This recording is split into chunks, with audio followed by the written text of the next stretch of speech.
One of the things that I find really interesting about the pandemic is that the ideological priors that you have can be confirmed by this pandemic in almost any way, right? So if you have been for socialized medicine for a long time, this kind of confirms it.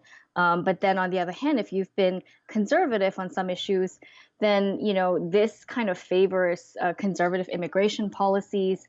And if you're a libertarian, you would want to abolish regulations like the FDA and the CDC's regulation for testing companies or occupational licensing. You want to fast track all these doctors to be able to practice as quick as possible. So it kind of lays bare the tribal lines that we've had in America because you see this flip right at the beginning when this pandemic was just kind of brewing just in Wuhan in China. You had the Democrats and sort of leftist leaders saying, "Oh, don't worry, let's come out in defiance of this virus. Let's not let xenophobia take over us. Travel bans are bad," because this was confirming their ideological biases. And then the conservatives were kind of the other way around. They were like, no, we should shut down travel from China. And then fast forward 1 month later, when it was pretty clear that this was coming onto our shores, the script was flipped. You had, the Democrats saw that they could pounce on this issue as something that Trump wasn't early on and could pin him to it. So all of a sudden, they started hounding on this issue, and this is a failure when there's a total failure of government, because they realized that this was something that confirmed that could promote their narrative.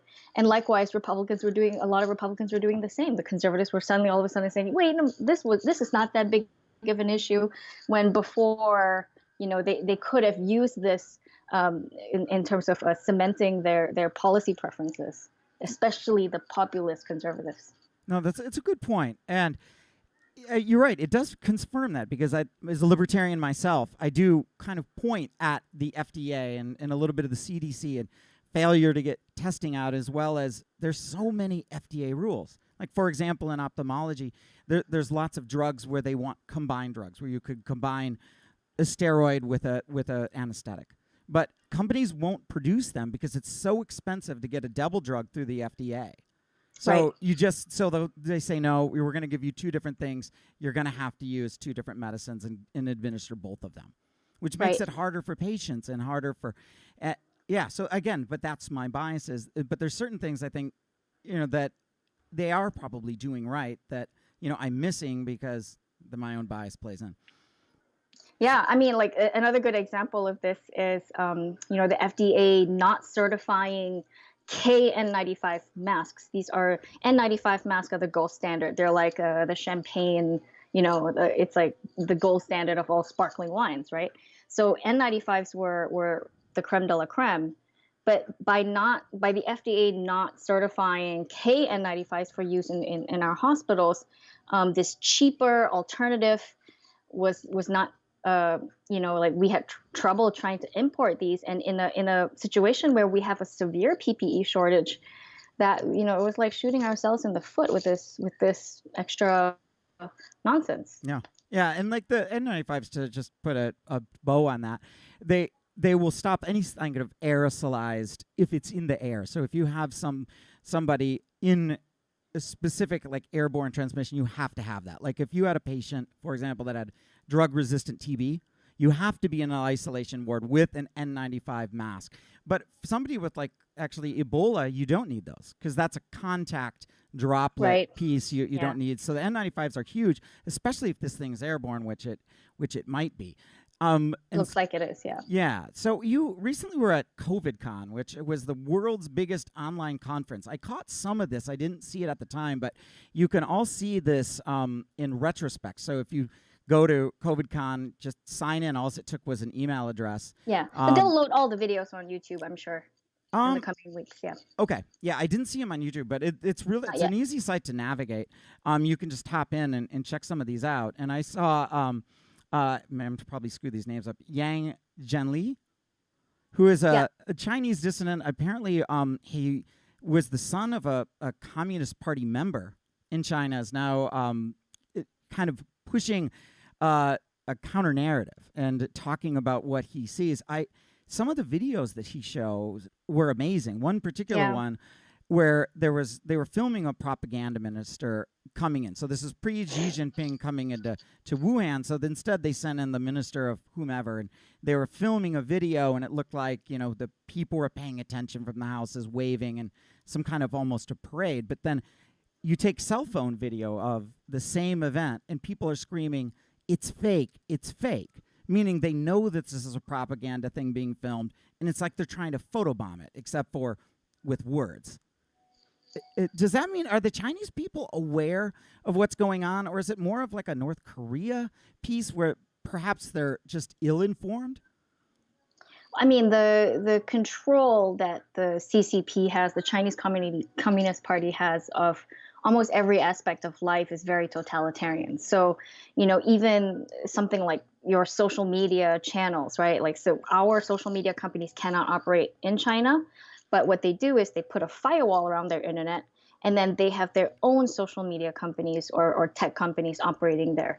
So you have Weibo, which is their search engine, WeChat, which is like their WhatsApp. And the moment you upload something very sensitive, for example, if you can't even like post a picture of Winnie the Pooh now Sure. on any Chinese social media, because there was a meme that went around likening Winnie the Pooh to Xi Jinping, the leader, and that's in a very derogatory way. And so now Winnie the Pooh became the subversive symbol, and every time that appears in some way, it gets taken out very quickly.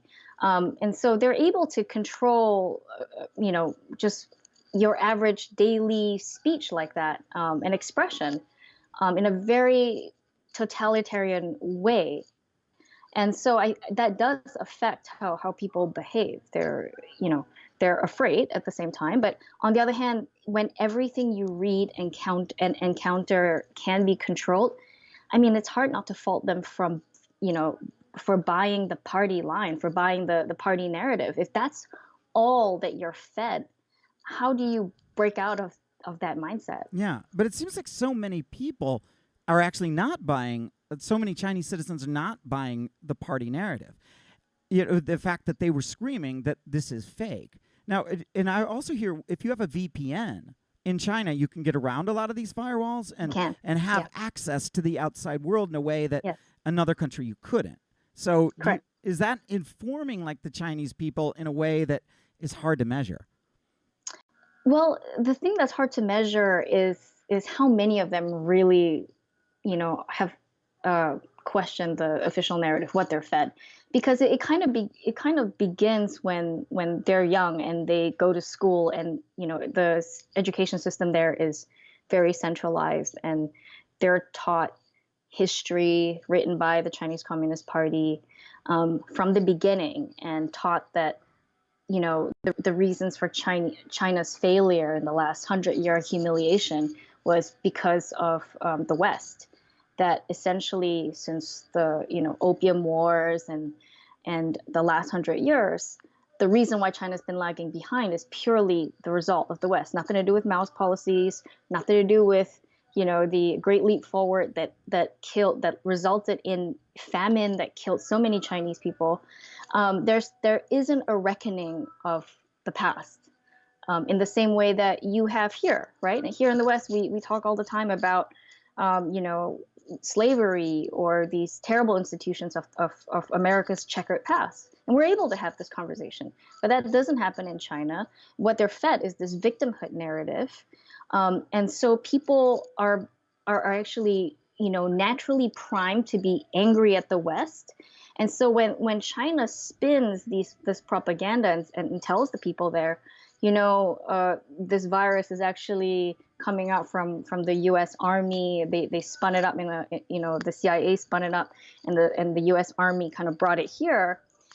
They're very inclined to believe this stuff because they don't have, this tradition or culture of questioning things. They've been fed propaganda their whole lives, and that's why that is so dangerous.